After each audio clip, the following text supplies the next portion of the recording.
nosotros ir avanzando. Vemos Daniel, capítulo número 7. Y vamos a empezar hoy a partir del versículo 11.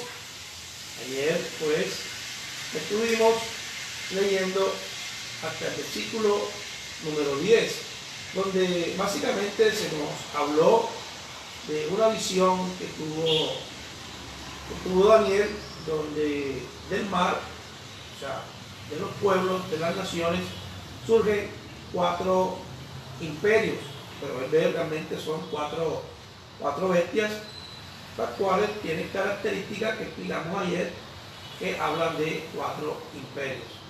Esos 4 imperios son el babilónico, el imperio medo-persa, el imperio griego y posteriormente el imperio romano. Allí la parte más complicada de la interpretación es la parte de los 10 cuernos, semejante a los 10 dedos, que también nos muestra aquella visión que tuvo Daniel de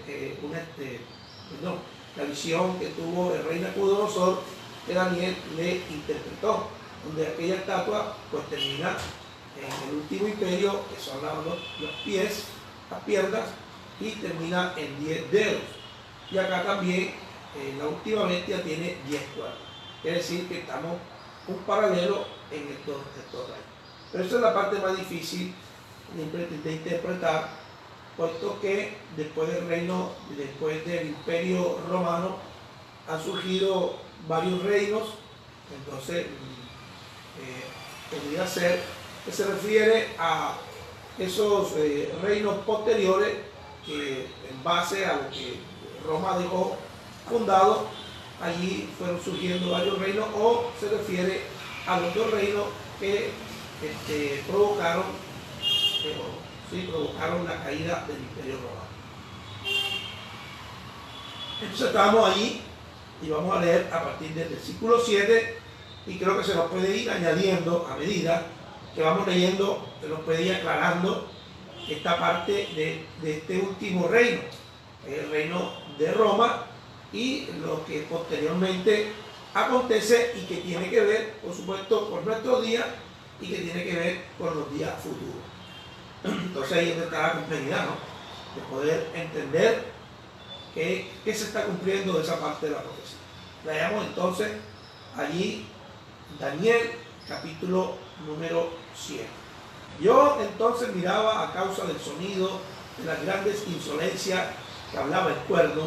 Cuando yo veo esto, enseguida lo relaciono con el anticristo y su profeta, que se les da la misma característica de insolente y de hablar insolentemente contra nuestro Dios y su Cristo. Y mientras miraba, mataron a la bestia, y su cuerpo fue destrozado y entregado para quemarlo en el fuego.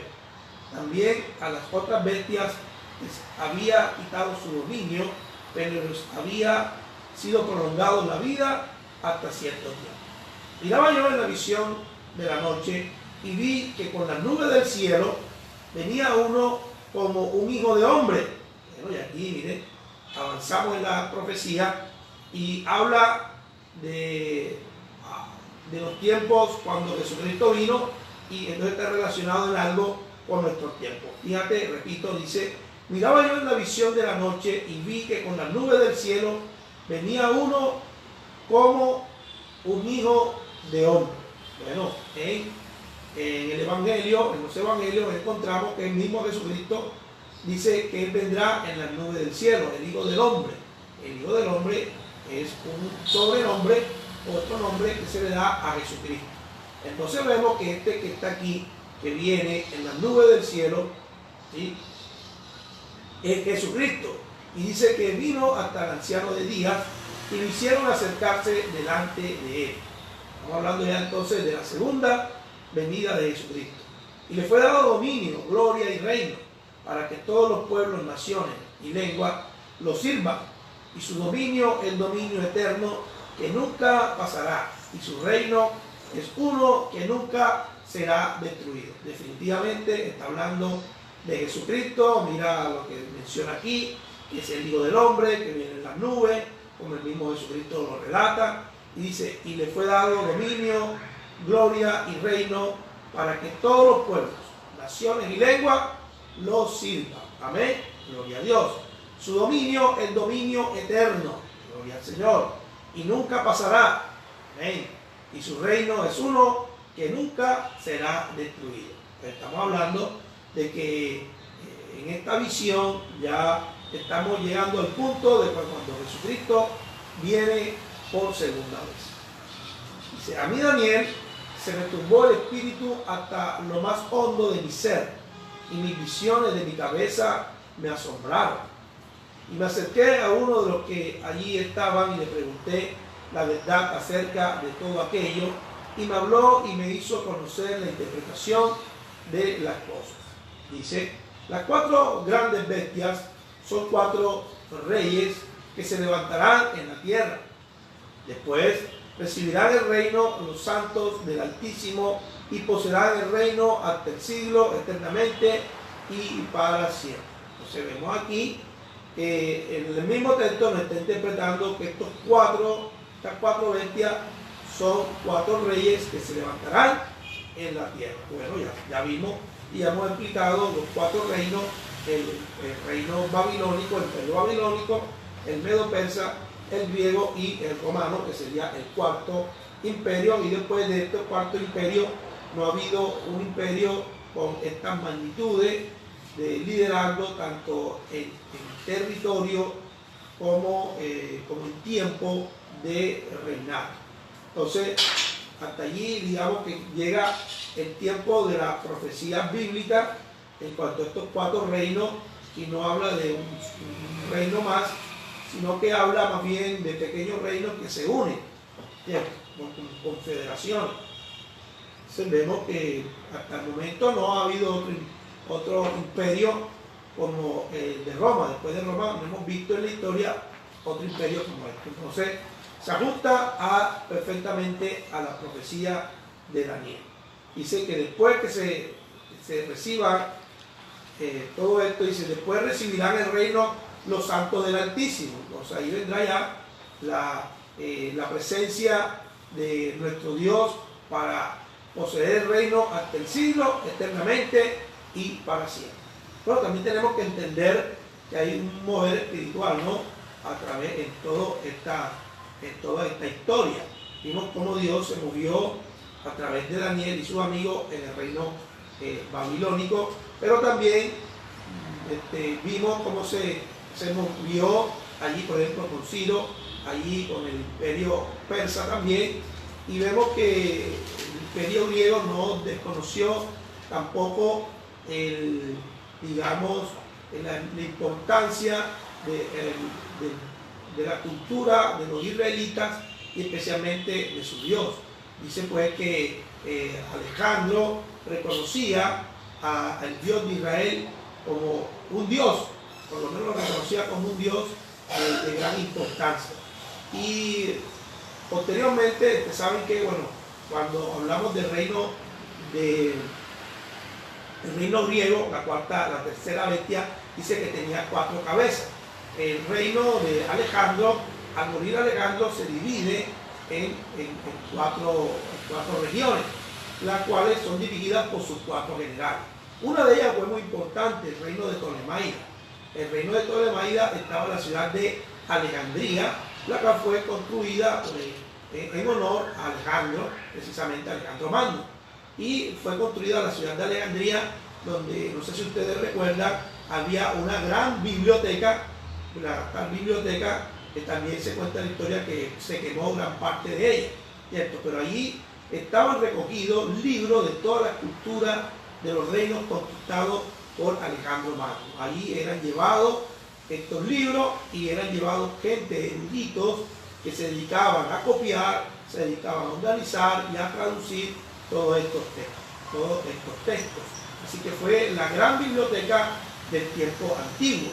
Y de allí surgió algo bien importante, que fue una traducción de todos los textos del Antiguo Testamento porque nosotros conocemos el Antiguo Testamento, desde Génesis hasta el último libro, Malaquías, que son los libros del Antiguo Testamento, fueron traducidos al griego. Ptolomeo II mandó a llamar a 72 eruditos, digamos, de hebreos, judíos, para que vinieran a traducir los textos hebreos, los tradujeran al griego y la gente pudiera hablar, pudiera leer y comentar acerca de este libro. Así que allí se hizo esa gran traducción importantísima en griego, conocida como la Septuaginta. La Septuaginta es un texto muy preciado. ¿Por qué? Porque ya como el idioma hebreo, hasta un momento dado, digamos, quedó en desuso, entonces digamos que se perdió el hebreo hasta ahora que se está retomando, el pueblo judío está retomando este idioma.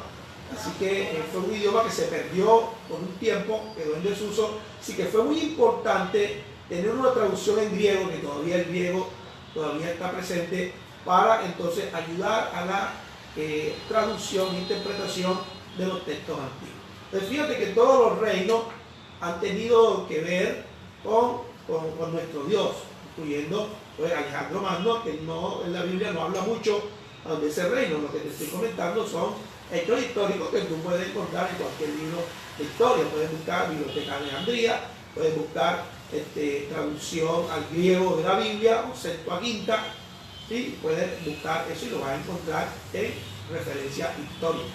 Entonces, fíjate cómo todos estos reinos han tenido que ver con el Dios de Israel. Y Roma, por supuesto, sabes que Roma, en el año 300, hubo un emperador, Constantino, que se convirtió al cristianismo y oficializó el cristianismo como una religión oficial en el imperio, en los cuales la gente podía ya acceder a esa religión, porque antes de él eran perseguidos, eran matados los que se señalaban como cristianos. Entonces, fíjate que el imperio romano ha tenido que ver pues, con el cristianismo y con la religión judía. Y por supuesto, en el tiempo moderno ya hay un legado del cristianismo que está, digamos, llenando toda la tierra. Entonces, fíjate que todas estas profecías son importantes también a realizar, como ellas tuvieron un impacto o fueron impactadas por la cultura judía, por el libro sagrado, pero también como ellas impactaron también en la manera de entender y interpretar y de aplicar la palabra de Dios, porque ciertamente los griegos helenizaron la forma de ver la palabra de Dios, y por eso hay veces que también se cometen algunos errores de interpretación, porque se mira desde un punto de vista helenístico, es decir, de ese pensamiento griego occidental, siendo que la Biblia tiene un pensamiento oriental, fundamentalmente de la cultura hebrea. O sea, hay que conocer un poco de la cultura hebrea para no entrar en errores de interpretación por nuestra mentalidad y nuestra cultura occidental, que realmente no es igual a la cultura pues, oriental, y especialmente de estos tiempos antiguos. O sea, hay que tener en cuenta esos detalles. Por ejemplo, nosotros somos muy folclóricos, podríamos decir, o muy superficiales con las palabras. Por ejemplo, la palabra amor. Nosotros le expresamos amor a muchas personas, ¿no? Te amo, pero la palabra amor en su original es una palabra que lleva acción en sí misma. ¿Ves? Cuando tú dices te amo, estás diciendo te amo, pero te lo estoy demostrando y te lo demuestro con palabras y con hechos, con acciones. O sea, que lleva una acción en sí misma. Nosotros acá en Oriente, en el Occidente, somos muy superficiales con las palabras y a todo el mundo le decimos te amo, o por ejemplo, usamos la palabra Señor, a todo el mundo le decimos Señor, siendo pues que el Señor es una persona que tiene autoridad, incluso puede tener autoridad sobre ti. Entonces, a veces usamos los términos muy superficiales, pero en el Oriente se usaba con mucha profundidad todos estos conceptos. Entonces, esto es bueno que lo entendamos para poderle darle la profundidad que se merece a cada palabra que encontramos en la Biblia.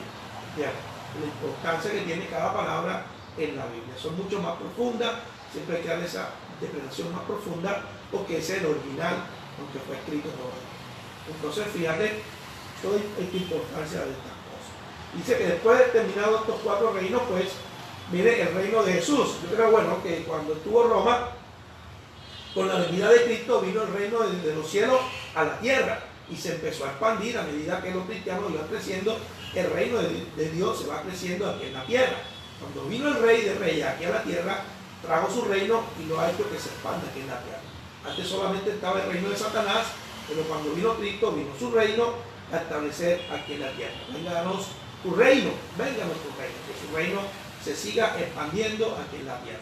Entre más cristianos hayamos, vamos a ver más espacio, digámoslo así, ganado en el reino de este mundo, y lo ganamos para el reino de Dios. O sea que también, de cierta manera, la primera venida de Jesús está aquí, digamos, sutilmente expresada, pero ciertamente nos está hablando también de una segunda venida de Cristo, y ya de establecer ese reino espiritual, realmente establecerlo ya de una manera física, completa, aquí en la tierra también. Bueno. Versículo 19. Entonces tuve el deseo de saber la verdad acerca de las 4 bestias, que era tan difícil, de la cuarta bestia, perdón, era tan diferente de las otras, espantosa de gran manera, que tenía dientes de hierro y uñas de bronce, y devoraba y desmenuzaba y pisoteaba sobra con sus pies. Asimismo, acerca de los 10 cuernos que tenía en la cabeza, y del otro que le había salido, ante el cual habían caído 3 cuernos. Este mismo cuerno tenía ojos y boca, que hablaba con gran insolencia. Nuevamente se repite que tiene ojos, ya se refiriendo a un ser humano, y que habla insolencia, que está refiriéndose al anticristo, por supuesto, y parecía más grande que sus compañeros. Y veía yo que este cuerno hacía guerra contra los santos y los vencía. Aquí hay personas que interpretan esta parte y lo ubican en los tiempos posteriores a, digamos, a la caída del Imperio Romano, y habla de incluso, bueno, algo pues no agradable para los católicos, pero interpretan que como la Iglesia Católica quedó en Roma y ciertos líderes papales, digamos, no, tuvieron un accionar tanto militar, tanto como, digamos, intereses personales, egoístas, y derrocaron personas y gobiernos y reinos. Entonces se refieren a que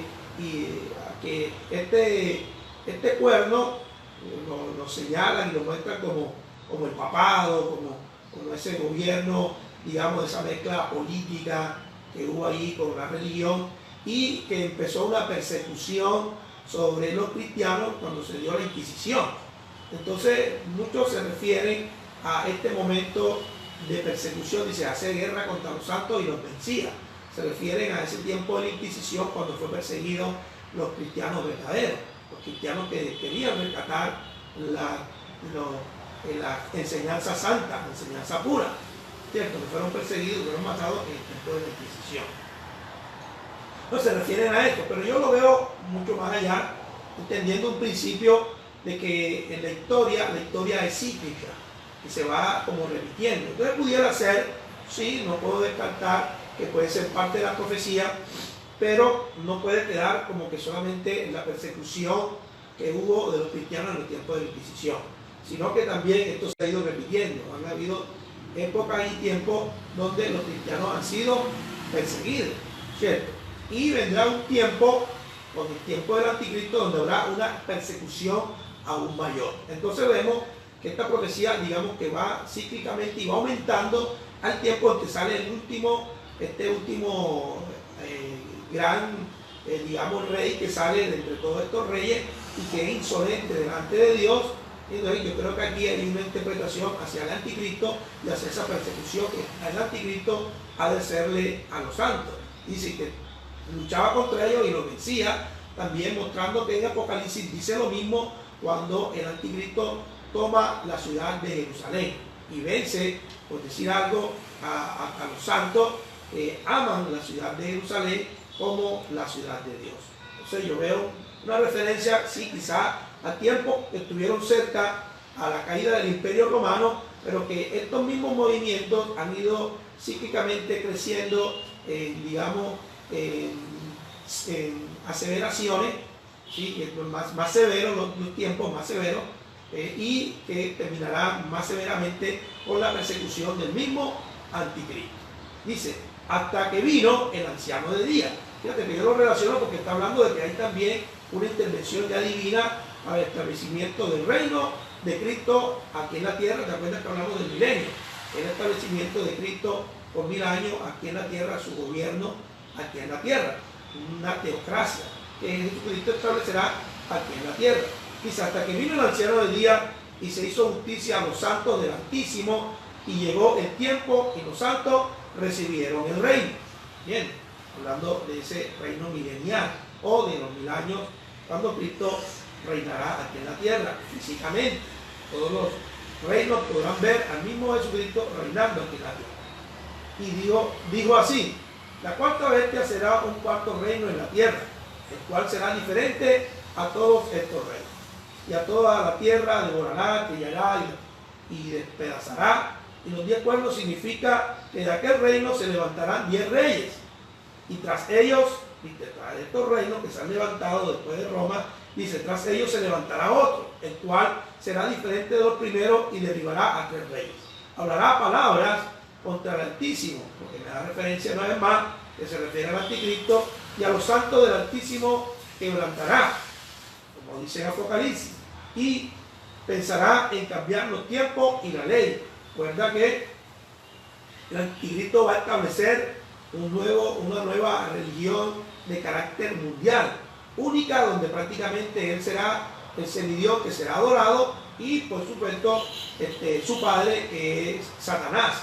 Él cambiará todo el concepto que tenemos, que se tiene del cristianismo, a un concepto nuevo de Mesías, porque se mostrará como Mesías, ¿cierto? Jesucristo era el Mesías de Dios, pero Satanás va a suplantar, ¿sí?, a engañar a la gente, mostrando que él es el Mesías esperado, que los judíos esperan al Mesías, los árabes o los musulmanes esperan al Mesías, y muchas religiones budistas esperan también la venida de otro Dios encarnado. O sea que todos están en la espera de prácticamente de ese anticristo, esa manifestación que tiene que ser apoteósica, ¿no?, con señales, milagros, para que puedan creer que ese es el Mesías o el divino ser esperado por cada una de estas religiones, e incluye al cristianismo, que también está esperando al Mesías.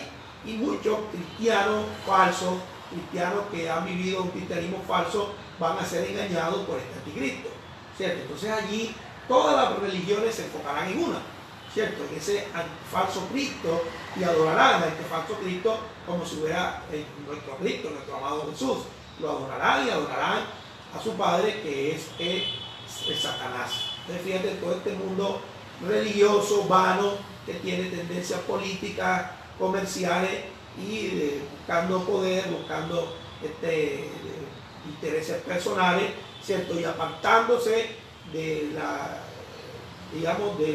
la palabra verdadera, del evangelio verdadero, y estableciendo más bien una religión humanística de acuerdo al pensamiento del hombre, como por ejemplo donde se aprobará con toda la libertad el homosexualismo como una práctica sana, como una práctica normal, siendo que la Biblia, la que nosotros tenemos, nos dice y nos señala que son pecados. Este es uno de los pecados que en los tiempos finales será admitido. O sea, cambiarán las leyes, pondrán lo malo como bueno, ciertas cosas que afectan al hombre, que el hombre se resiste a abandonar, y diciendo más bien que la Biblia está obsoleta. Por ahí escuché, bueno, tengo que verificar esa noticia, que no sea noticia falsa, pues que ya el Papa, por ejemplo, menciona que ya la Biblia es un libro obsoleto, que hay que ir renovando sus enseñanzas. Entonces esto realmente, desde mi punto de vista, es una herejía total. Nosotros somos que tenemos que adaptar siempre nuestra vida a lo que la palabra de Dios nos dice, no ir adaptando la Biblia a los tiempos. Sí, tenemos que adaptar la práctica, o cómo aplicamos la Biblia a los tiempos, porque los tiempos van cambiando las condiciones, va cambiando la cultura, y nosotros tenemos que mirar cómo aplicamos la palabra en esas diferencias en cada tiempo, en cada cultura, en cada sociedad. Es diferente. Adaptar la Biblia, adaptar la práctica de lo que la Biblia dice es diferente a adaptar el conocimiento o su enseñanza, adaptarla a los tiempos. Ya eso son cosas diferentes. Y que lo que va a buscar esta religión es precisamente cambiar la palabra y decir esto sí está bien, ya ese concepto era obsoleto, este concepto es moderno y se acepta el homosexualismo, el alcoholizarse como algo que está bien y Dios estas cosas no las está viendo bien. Entonces, y pensarán en cambiar los tiempos y la ley y serán entregados en sus manos hasta tiempo y medio tiempo. En otras palabras, 3 años y medio. Pero te acuerdas que hace ese pacto allá con los judíos, empieza a gobernar desde Jerusalén, pero a los 3 años y medio rompe el pacto y empieza su reinado de maldad, como lo dice en Apocalipsis. Y dice, pero se sentará el juez. Cuando habla de juez se refiere a Dios, y se le quitará su reino para que sea destruido y arruinado hasta el fin, y que el reino, el dominio y la majestad de los reinos debajo de todo el cielo sean dados al pueblo de los santos del Altísimo. El pueblo de los santos somos la iglesia, y dice que ya el juez nos entregará todo el reino de la tierra para que nosotros seamos los que gobernemos aquí en la tierra, por supuesto, con el Rey de Reyes, que es Jesucristo. Y dice, el reino eterno, aleluya, amén. Y todos los dominios lo sirvan y obedezcan. Aleluya, gloria a Dios. Entonces vemos aquí cómo va a terminar todo. Eso nos da esperanza y fortaleza. Que todo quedará bajo el control, el dominio de nuestro Señor Jesucristo, y nosotros tenemos sus colaboradores en gobernar esta tierra nueva. Aleluya. Así lo dice la palabra de Dios, que somos reyes y sacerdotes, porque Dios nos ha constituido de esa manera, solo por su gracia, por su amor, por su misericordia. Y termina el capítulo diciendo, aquí fue el fin de sus palabras. En cuanto a mí, Daniel, mis pensamientos me turbaron y mi rostro se demudó, o sea, cambió, pero guardé el asunto en mi corazón. Amén. Entonces fíjense, así termina esta profecía. ¿Cómo quedó Daniel? Quedó turbado, ¿cierto? Ahí turbado ante esta gran visión. Ahí quedó turbado ante esta gran visión. Ciertamente, si nosotros hubiéramos recibido esto, hubiéramos quedado bien ahí impactados, ¿cierto? Y fíjate la complejidad que fue para Daniel. Por lo menos nosotros ya vimos que mucho de esto ya pasó y ya tenemos el Apocalipsis que nos ayuda a complementar este conocimiento, y aún así nos cuesta cierto trabajo de una interpretación completamente certera, porque hay muchas hipótesis que tenemos que estar mencionando, más que todo en lo que se refiere a los tiempos futuros. Pero para Daniel fue algo supremamente impactante, y más que él vio la figura de todas estas bestias, todas estas cosas, y para él fue realmente impactante y turbador. Pero bueno, gracias a Dios que pudo registrar y darnos escrito toda esa visión, y nosotros a través de las generaciones que lo hemos podido ir leyendo, interpretando y conociendo. Gloria a Dios. Bueno, así de esta manera hemos terminado este capítulo bastante complejo, pero bueno, allí creo que pudimos sacar adelante este estudio, y además se añadieron cosas interesantes, ¿no? Quizás no conocía esa parte de la historia de Alejandro Magno, de la ciudad de Alejandría, de la biblioteca de Alejandría, de la Septuaginta, que es una traducción que todavía se usa porque bueno, están textos antiguos en hebreo, están los textos antiguos que tienen partes en arameo del Antiguo Testamento, y entonces para entrar a la correcta interpretación se apoyan en la Septuaginta, que es una versión, digamos, en griego, que ayuda mucho a entender lo que se quería decir en la Biblia de los tiempos que fue escrita en hebreo, ¿no? Ahí estuvimos, fue escrita allí antes de Jesucristo, aproximadamente en los años 200, 300 antes de Jesucristo, estaba esta Biblia en griego. Por lo tanto es muy, digamos, muy fidedigno esa interpretación que se le dio o esa traducción, mejor dicho, que se le dio a los textos hebreos y arameos de aquellos tiempos. Es mucho más fidedigna que lo que nosotros de estos tiempos pudiéramos traducir de aquellos, porque ellos ya tenían la sensibilidad y lo tradujeron realmente personas judías que conocían el hebreo y que también de cierta manera conocían el griego.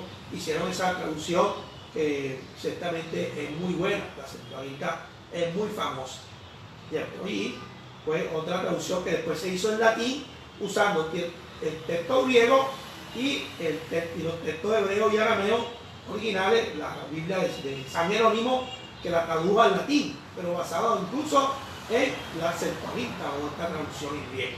Para que fíjate que esta traducción fue muy importante y se dio en el tercer imperio, tercera bestia que nos muestra aquí, que fue la de imperio griego dirigido por Alejandro Magno. Gloria a Dios. Esa historia pues no la vas a encontrar en la Biblia, es extra bíblica, puedes buscarla en libros de historia. Para los que les interesa pues la historia, a mí me gusta mucho la historia, yo soy licenciado en Ciencias Sociales e Historia, así que para mí todo el tema de las humanidades es para mí agradable, toda esta parte de la historia, y por eso me ayuda a complementar mi conocimiento teológico. Algo ahí, un complemento maravilloso, así que por eso a mí me gusta, me rinde todas estas cosas. Así que bueno, que bueno que ustedes también, a muchos de ustedes les ha gustado conocer todos estos detalles históricos, teológicos, de la humanidad, que tiene que ver con la parte social, incluso tiene que ver con la psicología, porque las ciencias sociales es una ciencia y está basada en postulados científicos, muchos de ellos que son de corte psicológico.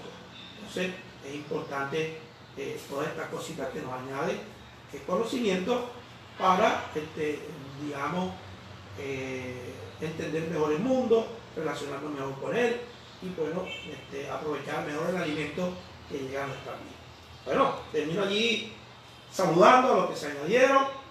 Por el Padre amado que estás en los cielos, te damos gracias por este día y por esta palabra de alimento espiritual que nos has dado.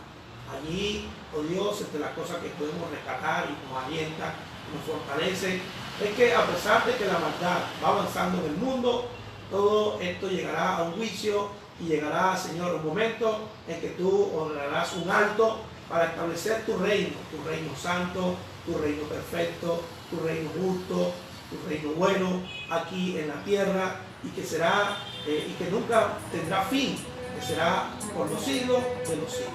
Y donde